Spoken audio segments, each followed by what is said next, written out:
So good morning guys. तो चलिए start करते हैं आज के यानी कि 27 अगस्त के इंपॉर्टेंट करंट अफेयर्स को। तो इस प्रश्न में आपसे पूछ रहे हैं, अभी हाल ही में दक्षिण भारत का पहला अंडरग्राउंड वातानुकूलित बाजार ये कहां पर खोला गया है? तो आंसर होगा बंगलुरु में। तो अभी कर्नाटक के जो मुख्यमंत्री साहब है सिद्धारमैया जी, अभी उन्होंने बंगलुरु में दक्षिण भारत का पहला अंडरग्राउंड वातानुकूलित बाजार का उद्घाटन किया है और इस मार्केट को नाम दिया पालिके मार्केट। इसको बनाने में लागत आई है 13 करोड़ रुपए और इसे दिल्ली के पालिका बाजार की तर्ज पर तैयार किया गया है। ये बाजार 1365 वर्ग मीटर में फैला हुआ है और इसमें टोटल 79 शॉप्स हैं। तो सिंपल सा एक लाइन में बात करें, दक्षिण भारत का पहला अंडरग्राउंड वातानुकूलित बाजार ये कहाँ पे खोला गया? बंगलुरु में। अच्छा, यहाँ पे बंगलुरु से संबंधित कुछ और भी इंपॉर्टेंट प्रश्न मैं आपको रिवाइज कराता हूँ। एक तो अभी कुछ दिन पहले ही हमने पढ़ा था कि साउथ एशिया का सबसे ऊंचा स्काई डेक ये कहाँ पे बनेगा? तो आंसर होगा बंगलुरु में, जिसकी ऊंचाई होगी 250 मीटर। उसके अलावा आपको पता है भारत का पहला 3D प्रिंटेड पोस्ट ऑफिस कहाँ पे खोला गया? बंगलुरु में। बंगलुरु ये वर्ल्ड सिटीज कल्चरल फोरम में शामिल होने वाला पहला भारतीय शहर बना था। देश का पहला AI और रोबोटिक टेक्नोलॉजी पार्क, जिसे आर्ट पार्क बोलते हैं, ये आपको बंगलुरु में मिलेगा। भारत का पहला डिजिटल वाटर बैंक एक्वेरियम ये बंगलुरु में लॉन्च किया गया था।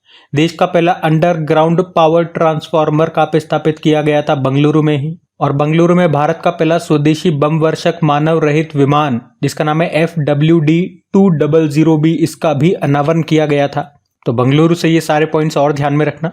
बंगलुरु में आपको हिंदुस्तान एरोनॉटिकल लिमिटेड का, इसरो का हेडक्वार्टर भी मिल जाएगा, तो ध्यान रखना ये। अगला प्रश्न देखते हैं।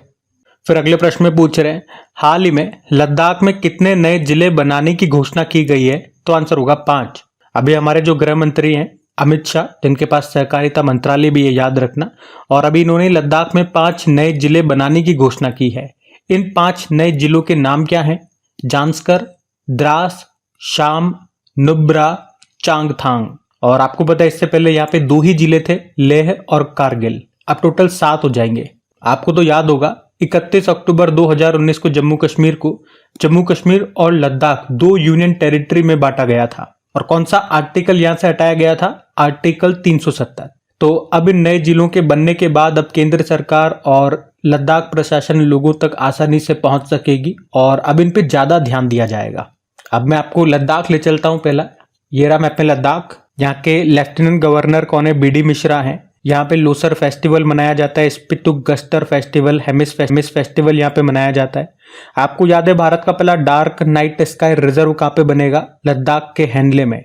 और दुनिया का सबसे ऊंचा लड़ाकू हवाई अड्डा ये भी बनेगा लद्दाख में, लद्दाख के न्यूमा में। तो ये पॉइंट्स भी ध्यान रखना यहाँ से।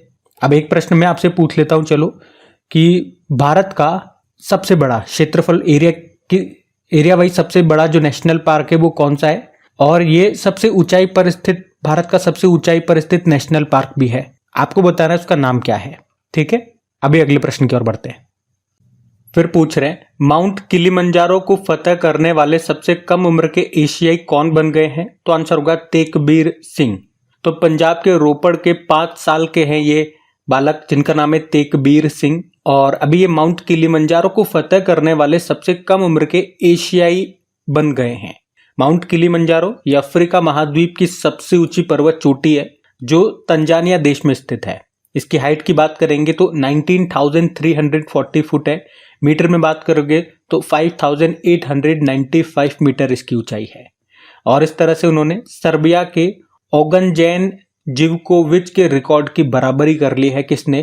तेकबीर सिंह ने। ये पंजाब के हैं, तो इनका नाम ध्यान में रखना। अच्छा, यहाँ पे सभी महाद्वीपों की सबसे ऊंची चोटियां कौन कौन सी है वो मैं अभी रिवाइज करवाऊंगा, लेकिन उससे पहले 2 प्रश्न आप याद रखना। अगर पूछे कि माउंट एवरेस्ट को फतेह करने वाली पहली भारतीय महिला पूछेंगे तो बछेंद्री पाल है। वहीं माउंट एवरेस्ट फतेह करने वाली पहली विकलांग महिला पूछेंगे तो आंसर होगा अरुणिमा सिन्हा। तो एक तो ये दोनों के नाम याद रखना। चलो, मैं जो महाद्वीप है, कॉन्टिनेंट है, उनकी सबसे ऊंची पर्वत चोटियां कौन सी, एक बार उनको रिवाइज कर लेते हैं। जैसा कि अफ्रीका की हमने देखा माउंट किलिमंजारो हो गई, यूरोप की माउंट एल्ब्रुस है, नॉर्थ अमेरिका की माउंट डेनाली या माउंट मैकिनली बोलते हैं, साउथ अमेरिका की माउंट एकांगुआ है, एशिया की माउंट एवरेस्ट है, अंटार्कटिका की माउंट विंसन मैसिफ है, और ऑस्ट्रेलिया की माउंट कोजियस्को है। तो ये आपको याद रखनी ही है। अगला प्रश्न हम देखते हैं। फिर अगले प्रश्न में पूछ रहे हैं एशियाई सर्फिंग चैंपियनशिप 2024 में भारतीय टीम ने कौन सा पदक जीता है? तो आंसर होगा सिल्वर मेडल, रजत पदक जीता। यहाँ पे हम बात कर रहे हैं एशियन सर्फिंग चैंपियनशिप 2024 की। इस बार ये इसका तीसरा संस्करण था जो कहाँ पे हुआ? मालदीव के थुलुस्तु में 17 से लेकर 27 अगस्त 2024 तक हुआ और इसमें भारतीय पुरुष सर्फिंग टीम ने सिल्वर मेडल जीता है, जबकि गोल्ड यहाँ पे जापान ने जीता और ब्रोंज चीनी ताइपे ने जीता है। अच्छा, एक बात यहाँ पे नोट करने वाली है कि सर्फिंग खेल को पहली बार 2026 के जो एशियन गेम्स होंगे उसमें शामिल किया जाएगा। अब प्रश्न ये बन जाएगा कि 2026 के एशियन गेम्स कहाँ पे होंगे? तो वो भी मैंने लिख दिया, जापान में होंगे। जापान के आईची नागोया में होंगे, ये जरूर याद रखना। अब आपके लिए एक प्रश्न दे रहा हूं, पहले मैं सुन लो उसे, कि जो अगले वाले आपके समर ओलंपिक होंगे कहाँ पे होंगे? 2028 में लॉस एंजल्स अमेरिका में होंगे। तो उसमें एक तो स्क्वैश गेम को शामिल किया जा रहा है पहली बार, और क्रिकेट को भी शामिल किया जा रहा है। तो प्रश्न मेरा ये है कि इससे पहले ओलंपिक्स में क्रिकेट को कब शामिल किया गया था? ये मैं आपको कई बार बता भी चुका हूं, अभी मैं आपसे पूछ रहा हूं। बाकी प्रश्न पे फिर से आते हैं। तो हमने कहा ये जो एशियन सर्फिंग चैंपियनशिप 2024 हुई, ये इसका तीसरा संस्करण है। पहला दूसरा कब हुआ था वो भी देख लो। इसका जो पहला संस्करण हुआ था 2019 में चाइना में हुआ था, दूसरा संस्करण 2023 मालदीव में हुआ था, अभी तीसरा भी मालदीव में हुआ है। और एक कप जरूर यहां से याद रखना, मेहरूबा कप। ये प्रश्न आ सकता है कि मेहरूबा कप का संबंध किससे है? जो कप्स एंड ट्रॉफीज होती है स्टैटिक ऐसे ही बनते हैं। मेहरूबा कप का संबंध किससे है? सर्फिंग से है, ध्यान रखना। तो सारी चीजें मैंने आपको यहाँ पे पॉइंट टू पॉइंट बता दी है, बहुत ही आसानी से आपको चीजें समझ में आ रही हैं, तो ध्यान रखना। अगले प्रश्न की ओर बढ़ते हैं। और अगर आप में से कोई पहली बार इस वीडियो को देख रहे हैं, क्रैक एग्जाम चैनल पे करंट अफेयर्स फर्स्ट टाइम पढ़ रहे हैं, वो स्टूडेंट के लिए बता रहा हूँ कि इनका पीडीएफ आपको कहाँ मिलेगा? तो टेलीग्राम पे जो क्रैक एग्जाम चैनल है वहां पे आपको फ्री में पीडीएफ मिल जाएगी। तो वहां जाकर के पहले तो अपने चैनल को ज्वाइन कर लीजिए, ताकि जब भी पीडीएफ अपलोड होती है, कोई भी नया वीडियो अपलोड होता है, तो उसका नोटिफिकेशन आपको मिल सके। जैसे कि कल शाम को मैंने जो अभी नई पेंशन स्कीम लेकर के आई है केंद्र सरकार, उस पे आपको एक अच्छा सा वीडियो बना करके दिया है। छोटा सा वीडियो है लेकिन डिटेल्ड वीडियो है। उसमें ये जो नई पेंशन स्कीम आई है, यूनिफाइड पेंशन स्कीम के अलावा जो ओल्ड पेंशन स्कीम चला करती थी 2004 के पहले, फिर 2004 के बाद में अटल जी के समय जो न्यू पेंशन स्कीम आई है, उसमें और इसमें क्या अंतर है, ये भी मैंने आपको वहां पे चीजें समझाई है। किस पॉइंट पे जाकर के कौन सी वाली स्कीम अच्छी रहती है, किसके लिए कौन सी अच्छी है, ये सब चीजें आपको वहां पे जानने को मिलेंगी। तो इतने शॉर्ट वीडियो में इतने बेहतर तरीके से आपको कहीं भी जानने को नहीं मिलेगा, वो सारी चीजें आपको एक वीडियो में मिल जाएगी। तो अगर वो वीडियो अभी तक आपने नहीं देखा तो जरूर से देखिएगा, क्योंकि यहाँ से एग्जाम में प्रश्न बने ना बने, लेकिन नॉलेज आपको सारी होनी चाहिए। भाई केंद्र सरकार नई पेंशन स्कीम लेकर के आ रही है, आप लोग गवर्नमेंट जॉब की तैयारी कर रहे हो, गवर्नमेंट सेक्टर में आप सभी को जाना है, तो उसमें क्या क्या बदलाव आगे हो रहे हैं अभी, तो इतनी तो नॉलेज आपको रखनी है। मतलब जिस जगह आप जाना चाहते हो वहां पे क्या बदलाव हो रहे हैं, क्या वो बदलाव अच्छे हैं या कैसे हैं, तो ये सारी नॉलेज आपको होनी चाहिए as a student. As a student कह दूं, एज ए पर्सन कह दूं, एज ए इंडियन सिटीजन, हर तरीके से आपको इस तरह के टॉपिक तो क्लियर होने चाहिए। तो आप भी जानो, अपने फैमिली मेंबर्स जो भी है उनके साथ वीडियो को शेयर करना अच्छा लगे तो, और वीडियो को लाइक जरूर करना प्लीज। अपने दोस्तों के साथ में स्टडी ग्रुप में एक बार शेयर जरूर कर देना। चलो फिर अभी अगले प्रश्न की ओर बढ़ते हैं। फिर अगले प्रश्न में पूछ रहे हैं, अभी हाल ही में किस भारतीय खिलाड़ी ने badminton Asia under 15 junior championship 2024 का महिला एकल वुमेन सिंगल का टाइटल जीता? तो आंसर होगा तन्वी पत्री ने। यहाँ पे हम बात कर रहे हैं बैडमिंटन एशिया अंडर 17 और अंडर 15 जूनियर चैंपियनशिप 2024 की, जो कहाँ पे हुआ? चाइना के चेंगडू में हुआ। 20 से लेकर 25 अगस्त 2024 तक हुआ ये। और इसमें यानी कि अंडर 15 वाले जूनियर चैंपियनशिप में उड़ीसा की 14 साल की तन्वी पत्री ने वुमेन सिंगल का टाइटल जीत लिया है। यहाँ पे उन्होंने फाइनल में वियतनाम की गुयेन थी को हराया, और इस तरह से आप कह सकते हो वो एशिया अंडर 15 बैडमिंटन चैंपियनशिप का एकल खिताब जीतने वाली, वुमेन सिंगल टाइटल जीतने वाली तीसरी भारतीय महिला बन गई हैं। अब ये तीसरी भारतीय महिला बन गई, तो इनसे पहले दो कौन थी वो भी देख लो। 2017 में सामी याया इमाद फारूकी बनी थी, और 2019 में तस्नीम मीर ने ये टाइटल जीता था, और तीसरी बार तन्वी पत्री ने ये टाइटल जीत लिया है। तो ये एक मेडल हमारे पास आया। एक और मेडल हमारे पास आया है बैडमिंटन एशिया अंडर 17 चैंपियनशिप में। उसमें मेन सिंगल में हमारे पास ब्रॉन्ज मेडल आया है, जो कि ज्ञान दत्तू लेकर के आए हैं। तो इस तरह से इस पूरी चैंपियनशिप में हमारे पास 2 मेडल आए हैं। एक गोल्ड मेडल जो तन्वी पत्री लेकर के आई है वुमेन सिंगल में अंडर 15 में, और अंडर 17 में जो पुरुषों में ज्ञान दत्तू लेकर के आए हैं, वो ब्रोंज मेडल है। देखो एशिया बैडमिंटन या बैडमिंटन एशिया की अगर हम बात करते हैं, जो कि एशिया में बैडमिंटन को रेगुलेट करने वाली बॉडी है, उसका हेडक्वार्टर मलेशिया में मिलेगा और इसके हेड है किम जोंग सू। अब आप लोग मुझे बताओ कि वर्ल्ड बैडमिंटन फेडरेशन का मुख्यालय कहां पर है। ठीक है, तो अभी हम अगला प्रश्न देखते हैं। फिर अगले प्रश्न में पूछ रहे हैं कि अभी किस राज्य सरकार ने श्री कृष्ण गमन पथ बनाने की घोषणा की है, तो आंसर होगा राजस्थान ने। तो अभी राजस्थान के मुख्यमंत्री भजन लाल शर्मा, अभी उन्होंने श्री कृष्ण गमन पथ बनाने की घोषणा की है। तो भगवान कृष्ण के जन्म स्थली से लेकर उनके शिक्षा ग्रहण करने के स्थान को एक धार्मिक सर्किट के जरिए जोड़ा जाएगा और ये काम राजस्थान और मध्य प्रदेश सरकार मिलकर के करेंगी। भगवान कृष्ण के गमन पथ को जल्द ही तीर्थ स्थल के रूप में विकसित किया जाएगा।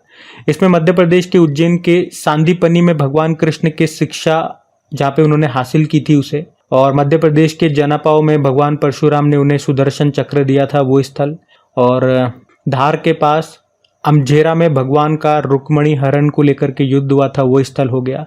तो ऐसे स्थलों को सरकार पर्यटन स्थल बनाने जा रही है। तो राजस्थान के भरतपुर, कोटा, झालावाड़ के रास्ते छोटे छोटे गांव से होते हुए उज्जैन को चिन्हित किया जाएगा इस श्री कृष्ण गमन पथ में। अब बात यहाँ पे राजस्थान की है, तो ये रहा मैप में राजस्थान।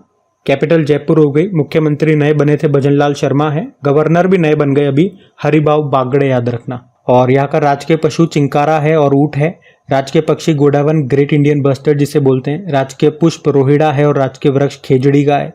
यहाँ पे आपको 5 टाइगर रिजर्व मिल जाएंगे।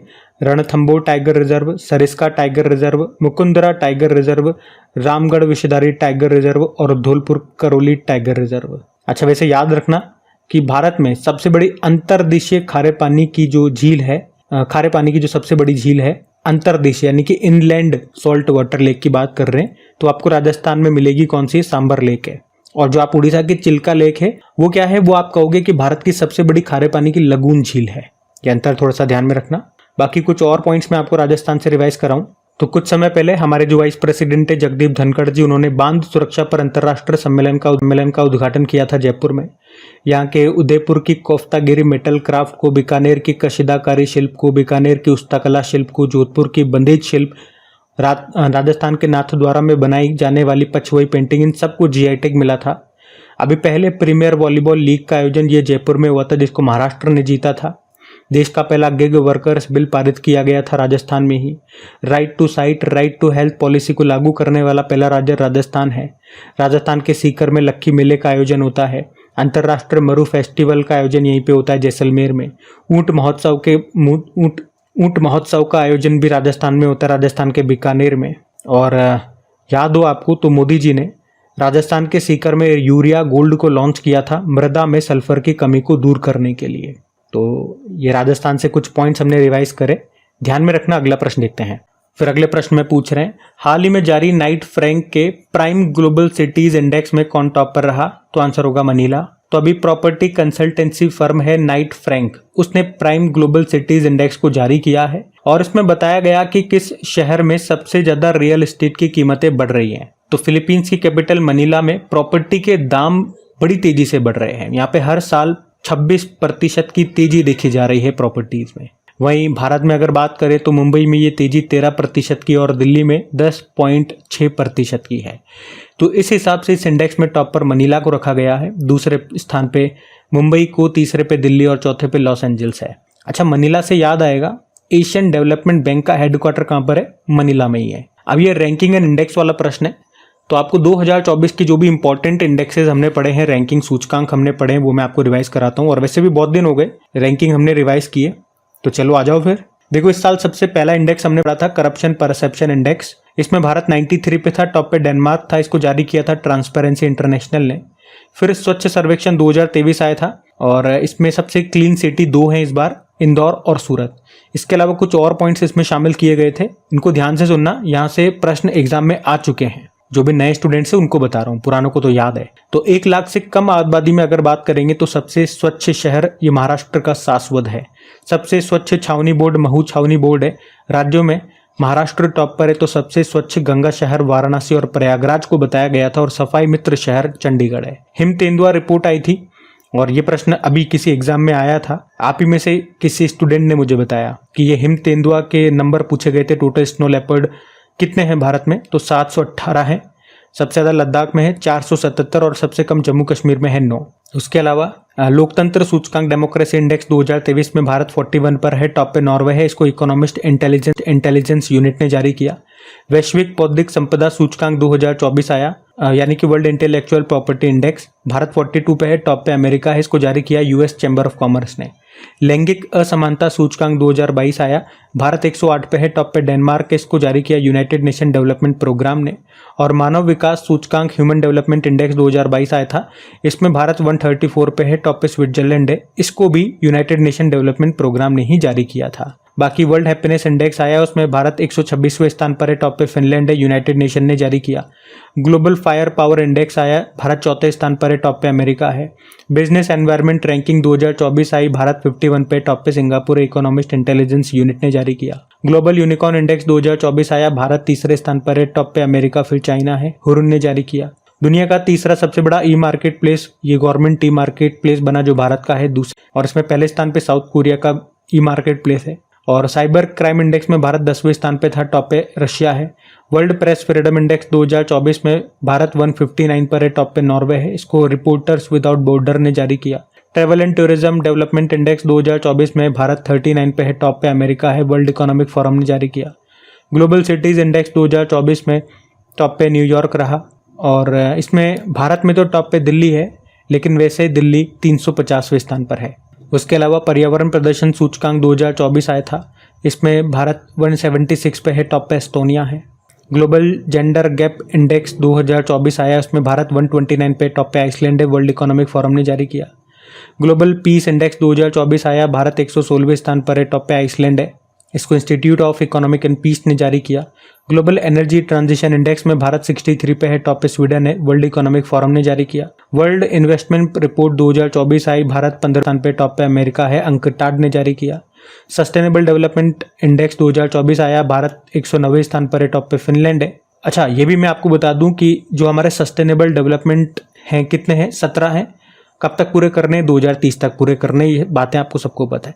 लेकिन एग्जाम में इसके अंदर से अब प्रश्न पूछे जा रहे हैं, जैसे कि सस्टेनेबल डेवलपमेंट नंबर आपको बोल दिया 5, बताओ क्या कहता है, ऑप्शन दे दिए, या कोई भी लाइन दे दी और बोल दिया बताओ ये लाइन किस सस्टेनेबल डेवलपमेंट गोल को बताती है, तो वो आपको गोल सारे पता होने चाहिए। ऐसे याद करने बैठोगे तो बहुत दिक्कत हो जाएगी, बहुत टाइम लग जाएगा। तो इसके लिए मैंने एक ट्रिक बना दिया है, ट्रिक की वीडियो बना दिया, बहुत आसानी से एक बार वीडियो देखने मात्र से ही 12-15 मिनट का वो वीडियो होगा, 12-15 मिनट आप वीडियो देखने में लगाओ, और वीडियो इतना मज़ेदार है कि पता ही नहीं लगेगा आपको कि कब 15 मिनट आपके निकल गए, और वो सारे नाम आपको याद हो जाएंगे। आप कभी भी वो वीडियो चला लो, जब आप खाना खाने बैठ रहे हो, आपको लगता है टाइम नहीं है, तो जब आप खाना खाने बैठ रहे हो वो वीडियो चला के बैठ जाओ। कोई भी आप गाने सुनते हो, मूवी की क्लिप्स देखते हो, उससे अच्छा है ये वीडियो आप देख लो, आपके काम आएगा एग्जाम में, इसलिए कह रहा हूँ। तो सिंपल सा सर्च मारना यूट्यूब पे, crack exam sustainable development goal tricks, video आपके सामने आ जाएगा। बाकी ग्लोबल लिवेबिलिटी इंडेक्स 2024 की बात करें तो इसको इकोनॉमिस्ट इंटेलिजेंस यूनिट ने जारी किया, और उस पर टॉप पे वियना है, ऑस्ट्रिया की कैपिटल वियना। तो ये 2024 के जो इंपॉर्टेंट इंडेक्सेस थे मैंने आपको यहाँ पे रिवाइज करा दी, इनको ध्यान में रखना। अगला प्रश्न देख, फिर अगले प्रश्न में पूछ रहे हैं कि अभी किसने वेस्टर्न इंडिया बिलियर्ड्स फाइनल को जीत लिया है, तो आंसर होगा पंकज आडवाणी ने। तो 27 बार के वर्ल्ड चैंपियन रहे पंकज आडवाणी ने अभी western India billiards and snooker championship को जीत लिया है। यहाँ पे इन्होंने किसको हराया, एस श्री कृष्ण को हराया है। पंकज आडवाणी से आपको याद आएगा, इसी साल हमने पढ़ा था, उनको वर्ल्ड बिलियर्ड्स म्यूजियम के हॉल ऑफ फेम में शामिल किया गया था। और अगर पूछे कि वर्ल्ड बिलियर्ड्स म्यूजियम ये किस स्थान पर स्थित है, चीन के शांगजाऊ शहर में।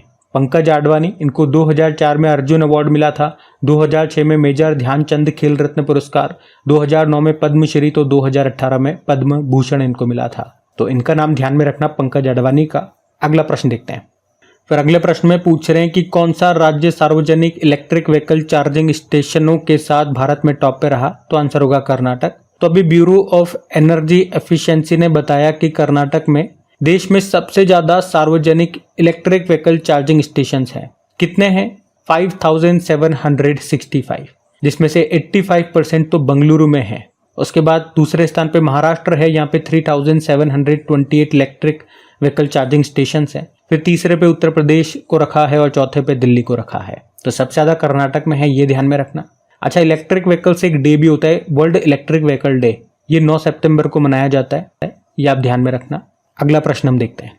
फिर अगले प्रश्न में क्या पूछ रहे हैं कि अभी किस देश के पूर्व प्रधानमंत्री रहे सलीम होस का निधन हो गया? तो आंसर होगा लेबनान। तो लेबनान देश के पूर्व प्रधानमंत्री थे सलीम होस, जिनका अभी निधन हो गया है। वे 94 ईयर के थे। और लेबनान के जो भी वर्तमान में प्रधानमंत्री हैं उनका नाम नजीब मिकाती है। और अभी उन्होंने किनको जिनका भी निधन हुआ, सलीम होस, उनको लेबनान की अंतरात्मा के रूप में वर्णित किया। सलीम होस ये लेबनान में 1976 से लेकर सन 2000 तक 5 बार ये प्रधानमंत्री रहे थे। लेबनान कहाँ पर है ये मैं आपको दिखाता हूँ मैप में। लेबनान, ये रहा मैप में लेबनान। कैपिटल बैरूत है, करेंसी है लेबनीज पाउंड। और मैंने कहा अभी वर्तमान में प्रधानमंत्री नजीब मिकाती हैं। लेबनान से कुछ याद आ रहा है क्या आपको? करंट अफेयर्स का एक प्रश्न याद आना चाहिए। मैंने आपको कई बार रिवाइज कराया और बोला ये नाम इंपॉर्टेंट है। इसी साल इंटरनेशनल कोर्ट ऑफ जस्टिस के नए प्रेसिडेंट अपॉइंट हुए थे, याद आया? नवाब सलाम उनका नाम है। वो किस देश से बिलोंग करते हैं? वो लेबनान से ही हैं। तो उनका नाम मैंने इंपॉर्टेंट आपको बताया है, कई बार याद रखना, इंपॉर्टेंट नाम है। तो गाइज ये थी आज की आपकी करंट अफेयर्स की क्लास। जो भी नए स्टूडेंट्स हमारे वीडियो को देख रहे हैं, एक बार आप लोगों से निवेदन है, कमेंट करके ज़रूर बताइएगा कि सेशन आपको कैसा लगा। और आप सभी से निवेदन है, रिक्वेस्ट है कि प्लीज़ वीडियो को लाइक ज़रूर कीजिएगा। आज की वीडियो के लाइक का टारगेट रखते हैं, चलो 5000 लाइक का। तो अच्छा लगा सेशन तो लाइक ज़रूर कीजिएगा। और अगर आपने वीडियो को, चैनल को अभी तक सब्सक्राइब नहीं किया तो सब्सक्राइब कर लीजिए, पास में बेल आइकन को ज़रूर से प्रेस कीजिएगा ताकि वीडियोज़ के नोटिफिकेशन आपको टाइम टू टाइम मिलते रहें।